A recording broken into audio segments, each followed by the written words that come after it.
ઉપસ્થિત ડાયરેક્ટર શ્રી, આચાર્ય શ્રી તથા વિદ્યાર્થી મિત્રો, આજે મારો વિષય છે પ્રેરક પ્રશ્ન. એક રાજા હોય છે તે તેના મંત્રીને પૂછે છે, એની પરીક્ષા લે છે અને કહે છે કે તું આ જે સંપત્તિ છે અત્યારે એ સંસારમાં વધારે કયું સંપત્તિ મોટું છે? તો એ રાજાને જવાબ આપતા કહે છે કે આ દુનિયામાં મોટી સંપત્તિ છે એ જ્ઞાન છે.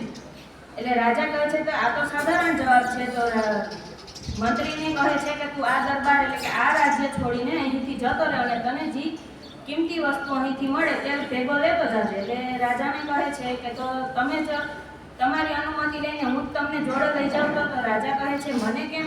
તો રાજાને કહે છે કે તમે જે અહીં આ દુનિયામાં અત્યારે જ્ઞાની અને અનુભવી માણસ છો, તો મારા માટે તો તમે જ કિંમતી થયા, એટલે તમે જ મારી જોડે હાલો.